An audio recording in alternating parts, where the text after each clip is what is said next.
Hello everybody, and once again I want to welcome you guys back to the shop. So on the last video I was able to get Kevin's chassis almost at a roller. As you can see behind me, I don't have the rear wheels on yet, and the reason is I've got to build out the rear brakes. So I thought I would take this opportunity to do an instructional video on how to install the rear disc brakes and basically go over the conversion of the rear disc brake system on this truck. So once again, before we get too carried away, I want to thank you guys for following along, and thank you guys for subscribing to my channel and hitting that old like button. So also, there are times I try to, if people throw comments in, I try to answer them, and I do appreciate the feedback. So anyway, get your bag of popcorn, get your beverage, and let's see if we can get these brakes. Let's see if we can get these brakes put on this truck today.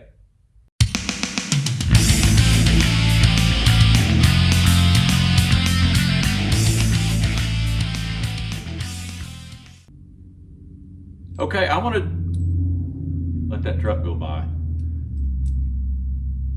That's what I'm gonna do. I'm gonna let that truck go by real quick. Whoop, there goes the car, so we gotta wait. Okay, I want to catch everybody up. We'll cut that out as a blooper. Okay, the kit that we're using is by a company called The Right Stuff Detailing. I've used their kits on several other vehicles. They are a budget-friendly kit, and they're a pretty good quality kit, and they bolt in pretty well. So I've used them, and I've had really good luck with them. But as you can see, they come pretty well complete. You have your brand new set of brake pads. It's got a set of calipers. Now, this set of calipers I had powder coated, as we discussed in a previous video.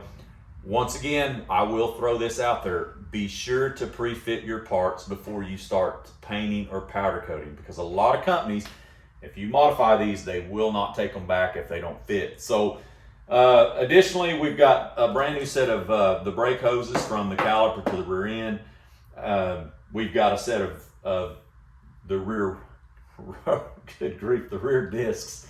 I went ahead and put just a light coat of black paint on them to keep them from rusting. Of course, this is our caliper brackets, and we've got a set of shims that I'll get into here just shortly. So, one other important thing to note is it also comes with instructions. I know most of us, as soon as we open up the package, this goes in the garbage, but I would suggest reading this before.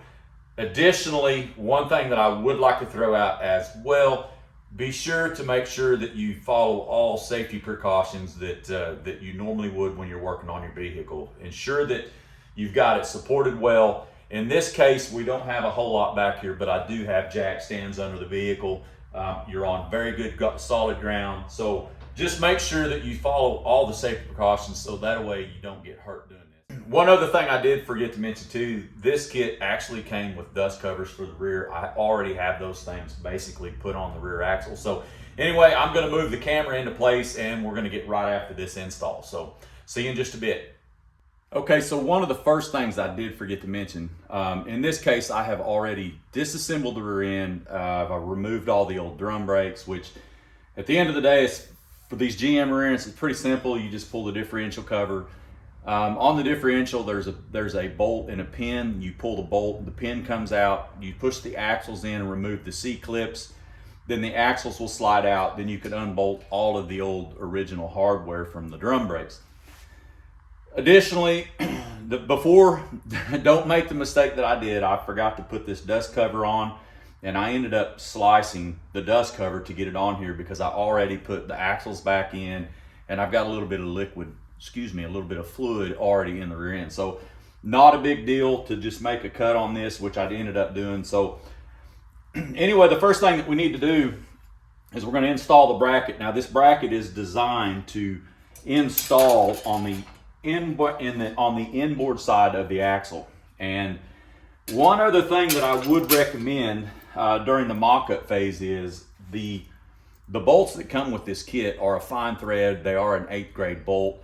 And I did try to pull these down just a minute ago, and these lock nuts seemed like they wanted to gall on the threads. So I may end up getting a different lock nut for these. But what I would recommend is for sure is getting some different hardware That way that you can just use this regular nuts and bolts to kind of hold this together while you are in the process of doing your mock-up. So we're just going to install the 3 bolts here that bolt the bracket on, and then I'm going to snug these down.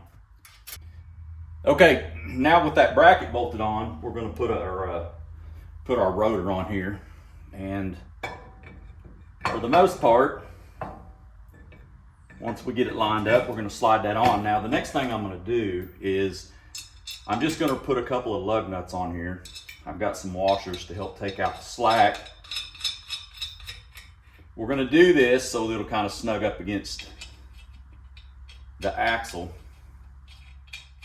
Okay, now that we got the brackets basically snugged into place and we've got the rotor actually on it, snugged in, the next thing we're going to do is we're going to put the caliper on, and this is where the shims come into play. So what you're going to do is we're going to bring this caliper in, and I'm going to try to do it while I'm on the other side.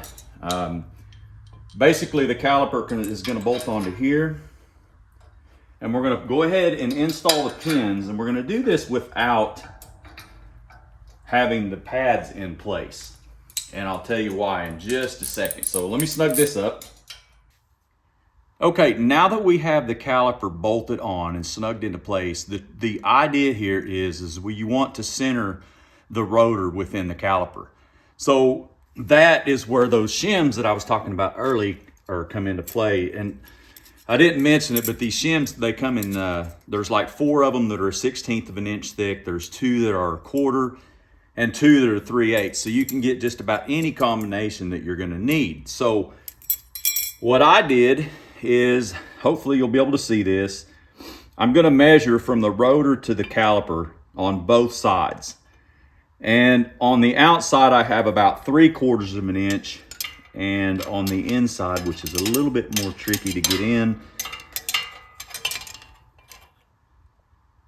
I've got about 1/2 inch. So basically I'm going to split the difference in that. So I'm going to end up shimming right here. I'm going to shim the bracket inboard 1/8 of an inch. So that's what I'll do next. And the last thing we'll do is we'll put the pads in.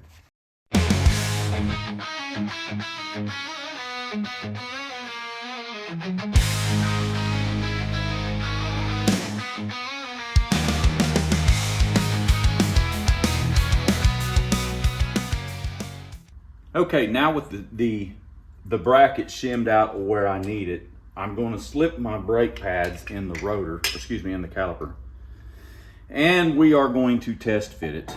Now, what I have noticed on some of these brake pads, they are a little bit thick, and we're going to slide those into place and ensure everything lines up. Okay, we've got everything fairly mocked up into place. It's centered pretty good. The rear end seems to spin just as free as it needs to be. So the next thing I'll do is I will come back in and I will install the grade 8 hardware here. Additionally, I'll put some anti-squeak on the back of the pads, and the inboard pad, there is a retaining clip that kind of helps hold it to the piston. So that will be next. Additionally, I'll have to jump over and we'll do the driver's side, but I don't know that I'll film that because it's pretty much repetitive at this point. So the last thing we'll come in and do is we'll install the emergency brake cables and we'll get the hoses put into place.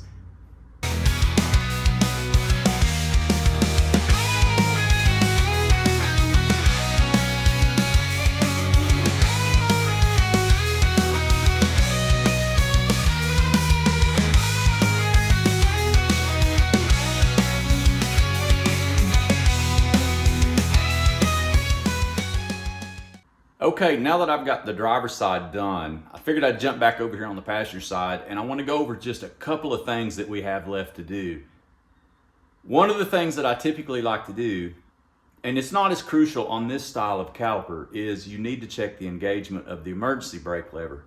And as you can see, I've already pulled the spring, and basically I just want to rotate this lever and feel how far of the travel is before it actually engages the pads with the rotor. In this case, it's really, really quick. Now, if for some reason you had a lot of travel, you can loosen this nut up, then you could rotate the center shaft and reclock this lever to get the desired travel that you want. So if it's too far, what's going to happen is you're going to have a lot of excessive travel in your pedal before your rear brakes are going to engage. So one thing that I wanted to share is just pay attention to that whenever you're doing a set of these. So the last thing that we have to do for the most part on both sides is I've got to install the brake lines, and these are pretty straightforward. They install with the banjos. They've got a sealing ring that will go on both sides of the banjo. Then you torque them down here, and then if you'll remember, I welded the clips of the tabs onto the rear end. Then basically these just clock into there, and these clips will hold that in. So anyhow, I hope that if you're ever installing a set of these brakes, and if you need to, hopefully you guys can get a little information out of this as to how some of the things to look out for, and some of the things that I do whenever I'm installing these things. So anyway, I want to do as usual. I want to thank you guys for tuning in, and hopefully you guys got something out of this. So as I always say, I will see you on the next one.